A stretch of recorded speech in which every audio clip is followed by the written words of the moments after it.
Hi, good evening. Happy Chinese New Year. Okonghi Fat Choi.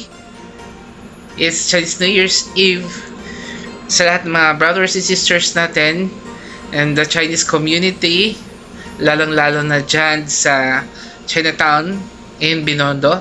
And since wala tayo dun sa bahay namin in Jansan, dito tayo sa Manila, kahit nakastay in tayo dito sa isang room near Pasay, di dapat natin kalimutan yung nakagawian na pagpe-prepare ng tikoy. Dun kasi sa amin, gumagawa kami ng sarili naming version of our homemade tikoy, the Benedict's house. Since wala ako dun sa bahay, gagawin ko is ihahain ko itong nabili ko na tikoy. So, subukan natin paano natin gagawin. Ito na nga yung nabili kong tikoy sa grocery nung nakaraang araw. So, it's an OB made. Since dito sa tinutuluyan ko, wala namang fryer. So, kung walang fryer, syempre hindi tayo bibili ng cooking oil. So, ang meron lang is itong heater at saka itong microwave. So, actually, itong nabibili natin na tikoy, process na yan. So, gagawin na lang natin is iinitin na lang natin itong microwave. Kaya yan. Siyempre. Ayan.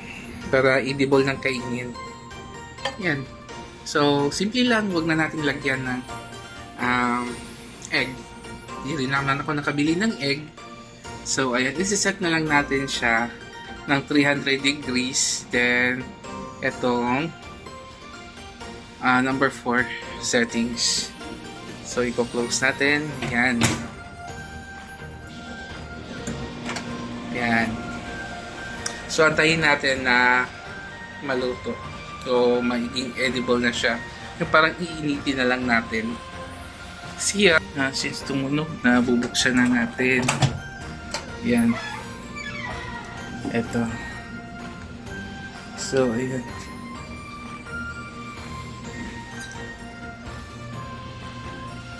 Yan.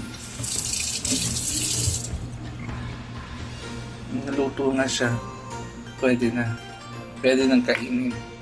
Later, kakainin ko na to. Mamaya, pagsalubog ng midnight. Ito lang yung Ito lang yung handa ko. Since wala ko sa bahay, at least meron. Diba? So, Happy Chinese New Year once again sa lahat. Sa lahat ng mga brothers sisters natin ng mga Chinoy. God bless!